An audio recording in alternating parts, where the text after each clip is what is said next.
Donc c'est le premier salon francophone d'intelligence ludique. Alors salon, ça promouvoir intelligence ludique ci boppam. Parce que intelligence, il y a plusieurs types d'intelligence. On appelle des catégories d'intelligence. Il y en a 9 et même 10. Alors, comment ces 10 catégories d'intelligence peuvent être mis ensemble pour pouvoir stimuler, pour pouvoir quand même aller dans la créativité. Alors donc, c'est un peu ça le maître mot de ce que nous voulons faire. Et justement promouvoir le jeu, parce que c'est du ludique, dans les enseignements apprentissages différents. Il se trouve être qu'au niveau local, donc on est quelques enseignants, enfin il n'y a que 2 ou 3 enseignants, mais tout le reste de ces gens-là, c'est des gens de la société civile et qui sont battus pour vraiment pouvoir nous amener à avoir une éducation alternative.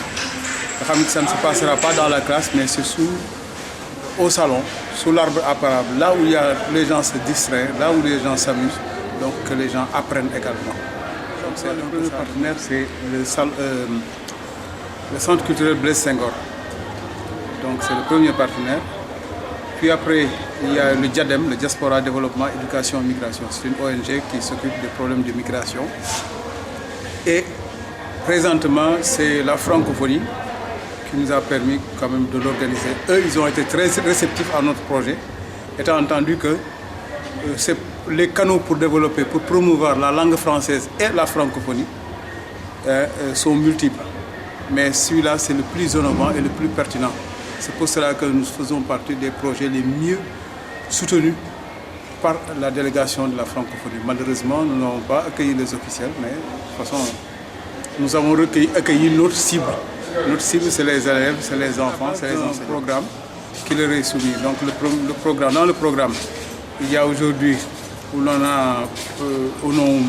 ne fera que ce point de presse, mais demain, il s'agira d'animer et d'initier les enfants au jeu.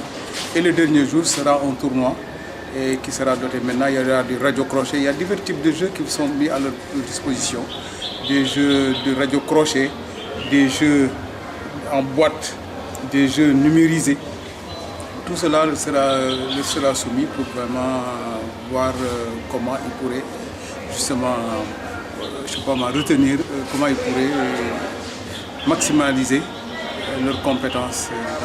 Baba Ndiaye, directeur du centre régional de la Senghor. Donc nous organisons en relation avec l'ASDEJ,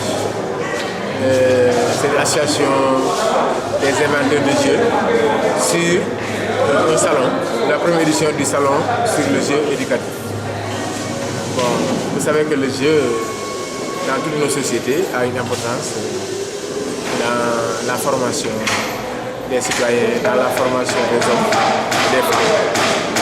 Et lorsque j'ai découvert qu'au Sénégal aussi, il y a beaucoup de gens qui s'intéressent aux jeux, donc, et qui travaillent, qui conçoivent des jeux, et qui conçoivent des jeux qui sont centrés sur nos besoins locaux. Bon, je me suis intéressé à ça. Et bon, le centre culturel, en relation avec l'association des inventeurs de jeux, donc a organisé la première édition de ça. Mais au fond, ce que nous visons en réalité, c'est de voir dans quelle mesure on peut véritablement passer à l'étape supérieure, à l'étape des industries culturelles.